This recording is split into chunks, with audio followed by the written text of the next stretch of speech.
حضرت عمر فاروق رضی اللہ تعالیٰ عنہ کی زوجہ جو ہے آپ کی بیوی، شاہ ایران کی طرف سے ایک وفد آتا ہے.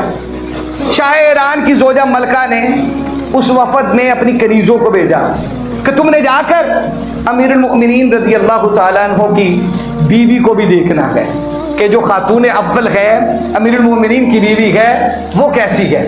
یہ آئیں، کنیزیں آئیں، دیکھا کہ سادی طبیعت کی مالک ہے، گھر میں روٹیاں بھی خود پکاتی ہے، سالن بھی خود چڑھاتی ہے، گھر کی صفائی بھی خود کرتی ہے. وہ بڑی حیران ہوئی کہ امیر المومنین 24 لاکھ مربع میل کا حاکم اور اس کی بیوی کی یہ حالت کہ اس کی کنیزیں ہی نہیں. اس نے یہ سارا منظر دیکھا تو جانے لگی.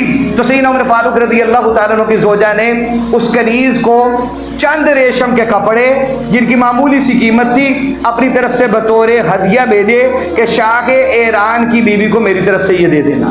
وہ تحفہ اس کو پہنچا. اس نے اس تحفے کا بدلہ دینے کے لیے بے شمار سونے جواہرات کے جو زیور بھیج دیے مدینہ المنورہ. ایک قافلہ آیا شاہ ایران کی طرف سے، وہ یہ چیزیں لے کر آیا. تو پوچھا فاروق اعظم نے کہ یہ کس کے تحائف گئے؟ تو کہا یہ آپ کی زوجہ، آپ کی بیوی کے گئے شاہ ایران کی طرف سے.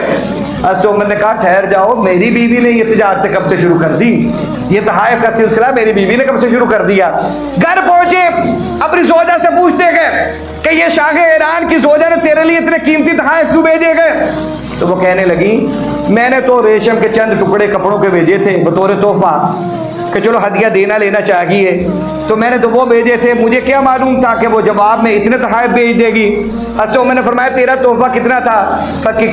کیا چیز تھی؟ فرمایا ریشم کے کپڑے تھے. فرمایا اس کی مالیت کا اندازہ لگایا جائے. اندازہ لگایا جائے وہ 3 درہم کے بنتے تھے. کتنے درہم کے؟ 3 درہم کا وہ کپڑا ریشم کا بنتا تھا جو حضرت عمر فاروق کی زوجہ نے دیا. حضرت عمر نے اسی وقت ابو موسیٰ اشعری رضی اللہ تعالیٰ عنہ جو وزیر خزانہ تھے ان سے کہا ابو موسیٰ 3 درہم جو تحائف آئے ہیں ان میں سے صرف 3 درہم کی مالیت کی چیز نکالو، وہ میری بیوی کو ملے گی، باقی تمام تحائف مال غنیمت میں بیت المال میں جمع کروا دیے جائے.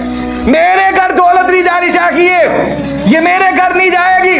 عبداللہ بن عمر دونوں صاحبزادے مصر گئے تجارت کرنے کے لیے باقی صحابہ کے ساتھ. وہاں پہنچے تو گورنر نے اعلان کروا دیا امیر المومنین کے بچے بھی آئے ہیں تجارت کرنے کے لیے، عبید اللہ آئے ہیں، وہ عبداللہ آئے ہیں، دونوں آئے ہیں. تو لوگوں نے کیا کیا؟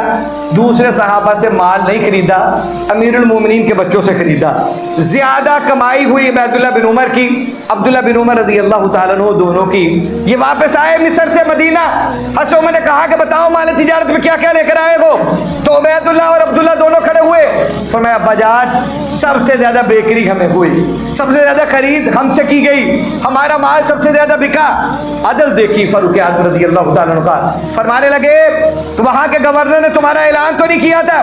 فرمایا امیر المؤمنین گورنر نے اعلان کیا تھا کہ ہمارے قافلے میں امیر المؤمنین کے 2 بیٹے بھی آئے ہیں، وہ بھی مال لے کر آئے ہیں. حضرت عمر نے فرمایا کہ پھر تم سے مال تمہاری وجہ سے نہیں، میرے امیر المومنین ہونے کی وجہ سے خریدا گیا ہے، لہذا یہ مال تجارت تم گھر لے کر نہیں جاؤ گے، بیت المال میں جمع کروایا جائے گا. اس میں تمام مدینے والوں کا حق ہے، بیت المال میں جمع کروا دیا.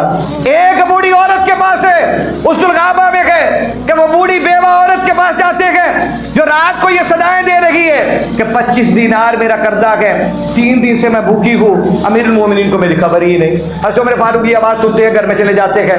کہتے بوڑھی ماں تیرا کیا مسئلہ ہے؟ کہتی ہے کہ ہم پر حاکم ہے فاروق اعظم لیکن میری خبر نہیں کر رہا، میں 25 دینار کی مقروض ہوں، 3 دن سے بھوکی ہوں، میری خبر کر رہے یہاں آیا ہی نہیں. اٹھے اسی لمحے 25 دینار لے کر آئے، پھر گھر سے پکا ہوا کھانا لے کر آئے. ابن مسعود اس کے روایت ہے، حضرت علی اور ابن مسعود دونوں اس روایت کے راوی ہیں.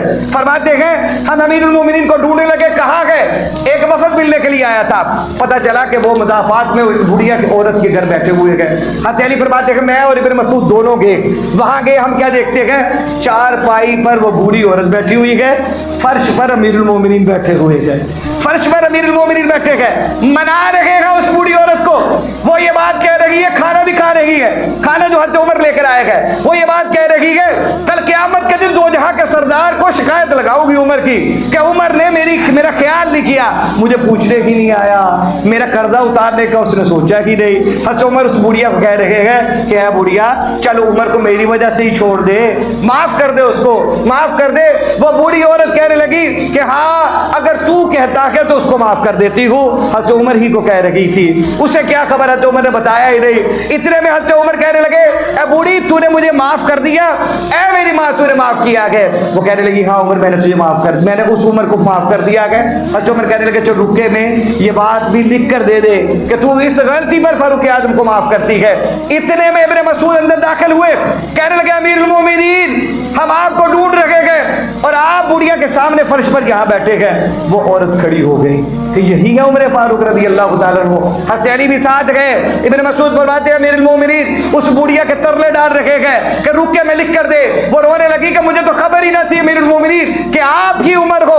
حضرت عمر کہنے لگے نہیں ماں اپنی بات پر پکی رہ، جو بات تو نے مجھ سے کہی ہے وہ بات لکھ کر دے۔ وہی رک کا علی کو دیا، کہا علی میں جناب محمد الرسول صلی اللہ علیہ وسلم کی بارگاہ میں پیش ہوں گا، کل قیامت کا دن ہوگا، اس بوڑھی عورت کی یہ گواہی میرے حق میں جناب محمد الرسول صلی اللہ علیہ وسلم کے پاس پہنچ جائے کہ اس نے مجھے دنیا میں کیا کر دیا تھا، معاف کر دیا تھا۔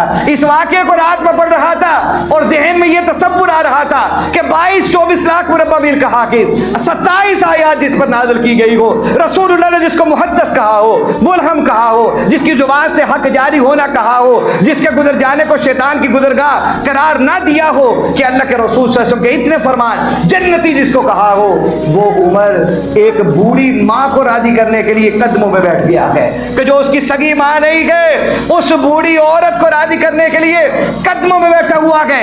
ابن مسعود فرماتے ہیں ترلے ڈال رکھے گا بوڑھی ماں کے۔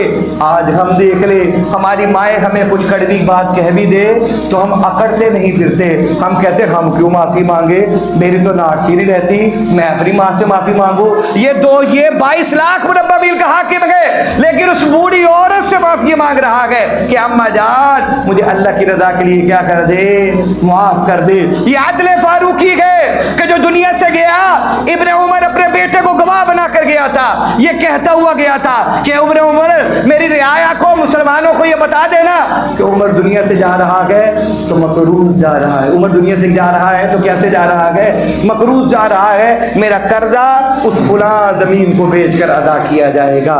صہیب کو کہہ دینا وہ میری نماز جنازہ کی امامت پڑھے۔ انشاءاللہ العزیز اگلے جمعہ المبارک آپ کی دردناک شہادت کو بیان کیا جائے گا۔ دعا کے بارگاہ خدا بندی میں کہ الہ العالمین انہی نفوس کا اتباع کرنے کی ہمیں توفیق عطا فرمائے۔ وآخر دعوانا الحمدللہ رب العالمین۔ اٹھیے جی حضرات محترم، ماشاءاللہ آپ نے باہر جو مینار کی لگی ہوئی